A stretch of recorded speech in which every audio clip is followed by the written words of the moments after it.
So on both fields, one came out of squash, the other one was wheat, and then it was a Cadillac effort of just putting the straw, just chopping it, pre-irrigating, planting summer cover crop into it, grazing it, putting compost on, lightly mixing it in the soil, planting a winter cover crop, and then planting tomatoes. This field was much simpler. This is my old way. This was just, the crop came out of squash. We worked it pretty lightly, ripped the furrows, and then we just came in and planted a winter cover crop, same as the winter cover crop in the field that's causing me headaches, and then came in and planted tomatoes. Right. This field has needed no extra fertilizer.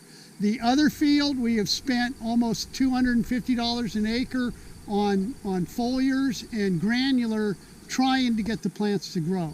So one thing, when you look at the difference and you see the color difference and the size of the plants, we also came in with a vine trainer and pulled these plants up onto the bed. The field we're going to after this never needed a vine trainer to boot. Yeah, all right. So as an example of what we were talking about, in here,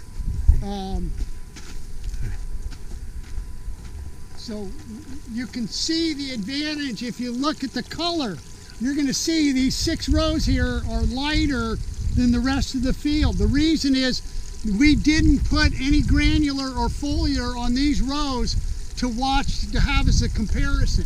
In the other field, we needed no foliar, no granular to make the plants grow. And even the other the plants that have gotten the granular and the foliar, these plants have never been vine trained. And that's it. That's as big as the plants got. The plants got about 2/3 as big as they should have got. This is actually the best color of the season now.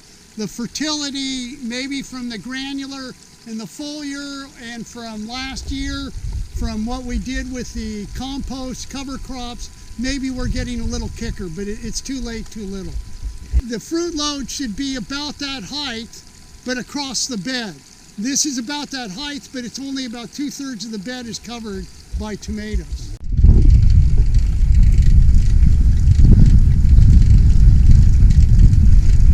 To a break that last year, if you see the lighter color corn and smaller off color out that way, that was barley, and then the same Cadillac program, cover crops, grazed, minimum tillage, same program. Whereas here, where the corn is darker, this was tomatoes last year.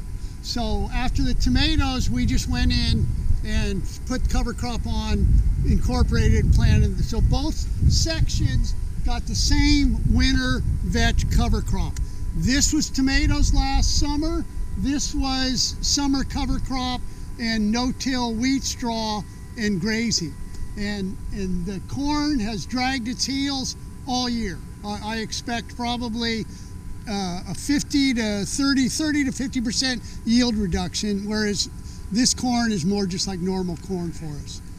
Hold on.